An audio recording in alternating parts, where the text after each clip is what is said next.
जोरदार तालियां, यादगार तालियां और इतना शुभाशीष ये बच्ची जीवन पर्यंत याद रखे कि पहला कदम चलने में सराय दली की क्या भूमिका रही। जोरदार तालियों के बीच अंकिता।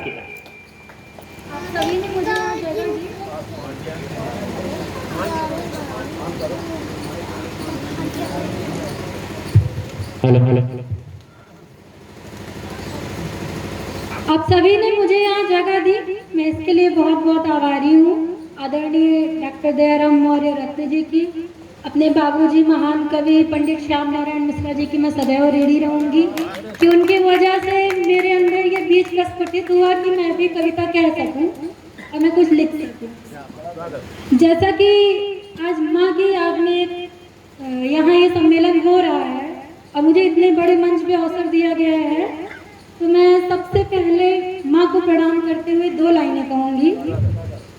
माँ को कभी पूजा नहीं, माँ को कभी पूजा नहीं, माँ मेरे लिए श्रद्धा भी नहीं। माँ मेरी देवी नहीं, माँ मेरी देवी नहीं, मेरी माँ बस माँ है मेरी, जिसके साथ रहने पे कभी ऐसा सोचा ही नहीं कि दूर रहने पे माँ इतना याद आती है, इतना याद आती है कि लगता है रोज डांटने वाली माँ के बिना अब मेरे लिए दुनिया ही है।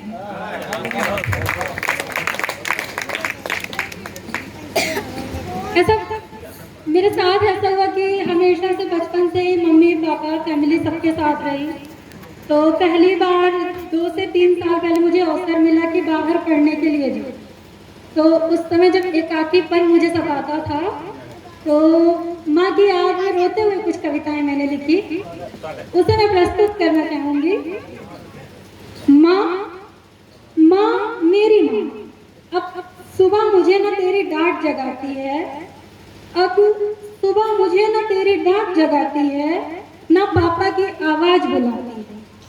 अगर आप सब तक पहुंचे तो कृपया तालियों से मेरा मनोबल बढ़ाएं ताकि मैं कुछ कह सकूं। ये मैं अपने जीवन की एकदम सच्ची घटना बता रही हूँ। अब सुबह मुझे ना तेरी डांट जगाती है, ना पापा की आवाज बुलाती है, बस मुझे मेरी जिम्मेदारियां उठाती हैं, बस मुझे मेरी जिम्मेदारियां उठाती हैं। ना उठने में देर होती है, ना खाने में कोई नुक्स निकलता है, नहीं उठने में देर होती है, ना खाने में कोई नुक्स निकलता है, ना कोई जाते जाते रोक कर जल्दी आने को सहेजता है। मम्मी की आदत है ना कि जल्दी आना, ऐसा बोलती हैं, इसलिए न कोई जाते जाते रोक कर जल्दी आने को सहेजता है, न कोई घर देर से आने पर एक तिरछी नजर से हमें टटोलता है, न कोई घर देर से आने पर एक तिरछी नजर से हमें टटोलता है। जब मम्मी ऐसा करती थी तो बहुत गुस्सा आती थी। उस लाइन को सुनिएगा थोड़ा। तेरी ये हरकतें तब हमें चिढ़ा देती थी, तेरी ये हरकतें तब हमें चिढ़ा देती थी, अब तेरी यही परवाह हमें रुला देती है, अब तेरी यही परवाह हमें रुला देती है। जिंदगी अब अपनी मर्जी की हो चली है, जिंदगी मेरी अब अपनी मर्जी की हो चली है, लगता ही नहीं देखकर मुझे कि तेरी ये बेटी कभी आराम की छांव में भी पली है, लगता ही नहीं मुझे देखकर कि तेरी ये बेटी कभी आराम की छांव में भी पली है। माँ मेरी,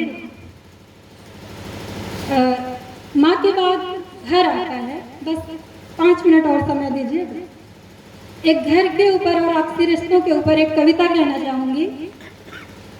यूं तो घर बड़ा नहीं है हमारा, यूं तो घर बड़ा नहीं है हमारा, लेकिन सबसे मिलना कभी कभार होता है।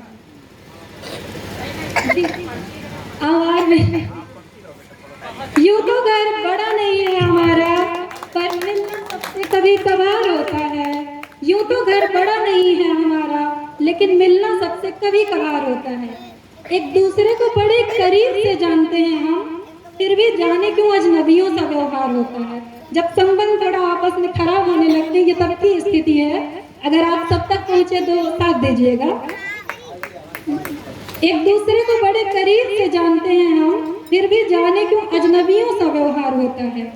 कभी प्यार पनपता था जिस आंगन में, कभी प्यार पनपता था जिस आंगन में, अब उसमें मन की दीवारों से 2 भाग होता है। यूं तो घर बड़ा नहीं है हमारा, लेकिन सबसे मिलना कभी कभार होता है। एक सुंदर फूलों की बगिया थी, घर खुशियों से गुलजार था। अब डर लगता है अपनों की खुशियों में भी खुश होने से, क्योंकि वो कह सकते हैं हमारी खुशियों पर तुम्हारा कौन सा अधिकार होता है।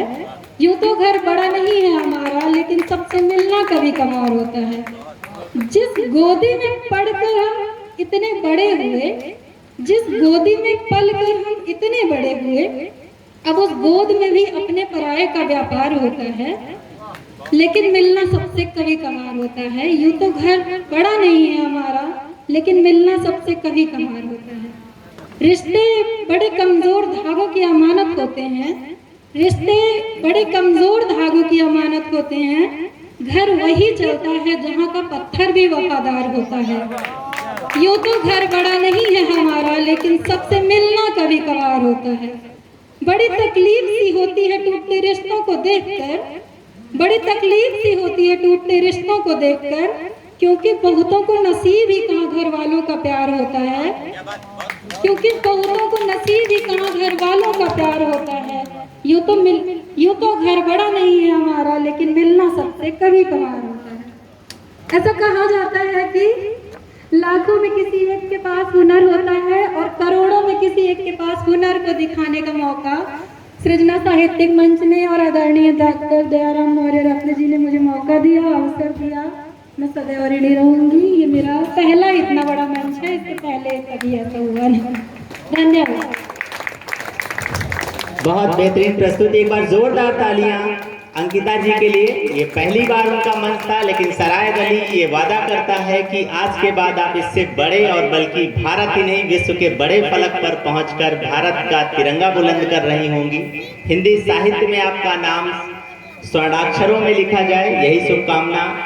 आज का ये पूरा का पूरा कार्यक्रम नए साहित्यकारों, उभरते हुए साहित्यकारों की पीठ थपथपाने और साथ ही साथ उन्हें मार्गदर्शन देने का है। तो वहीं दूसरी ओर जो भी हमारे साहित्यकार हैं जिन्होंने साहित्य में इतना कमाया है कि पूरा विश्व उनको जानता है, उनको सुनने का है, तो इस श्रृंखला में एक सशक्त हस्ताक्षर, एक ऐसे व्यक्तित्व हमारे बीच हैं जो लगातार हिंदी साहित्य को विश्व तक अपनी लेखनी से पहुंचाते हैं और एक ऐसा समाचार पत्र जिसको भारत में नंबर 1 पर पढ़ा जाता है, नंबर 1 पे जाना जाता है। हमारे बीच आदरणीय पूज्य